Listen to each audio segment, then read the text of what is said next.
ಏಯ್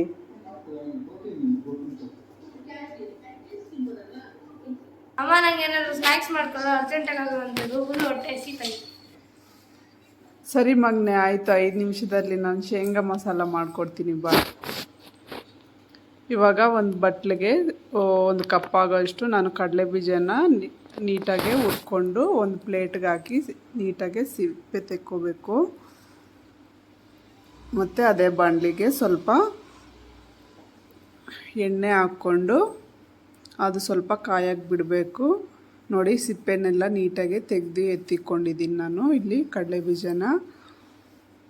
ಇವಾಗ ಸ್ವಲ್ಪ ಎಣ್ಣೆ ಕಾದ್ಮೇಲೆ ಸ್ವಲ್ಪ ಅಚ್ಚ ಖಾರದ ಪುಡಿ ಮತ್ತು ಒಂದು ಸ್ವಲ್ಪ ಉಪ್ಪು ಮತ್ತು ಅರಿಶಿನ ಹಾಕಿ ನೀಟಾಗಿ ಅದನ್ನು ಮಿಕ್ಸ್ ಮಾಡ್ಕೋಬೇಕು. ನೋಡಿ,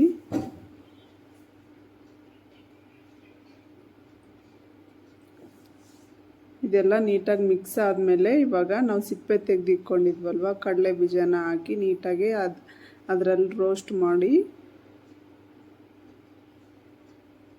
ನೋಡಿ ಈ ರೀತಿ ರೋಸ್ಟ್ ಮಾಡಿ ನಾವು ಸಪ್ರೇಟ್ ಎತ್ತಿಕ್ಕೋಬೇಕು. ಮತ್ತು ಇಲ್ಲಿ ಒಂದು ಬಟ್ಲಿಗೆ ನಾನು ರೋಸ್ಟ್ ಮಾಡಿರೋ ಕಡಲೆ ಬೀಜ ಮತ್ತು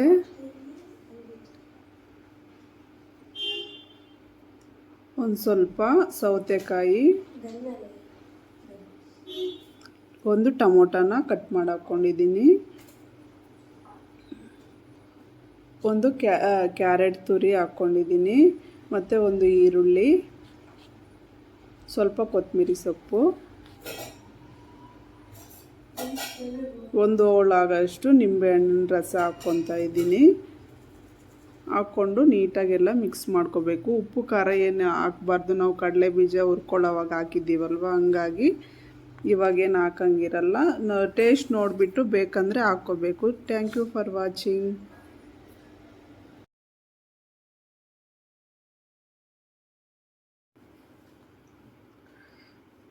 ಸೂಪರ್ ಆಗೈತಮ್ಮ.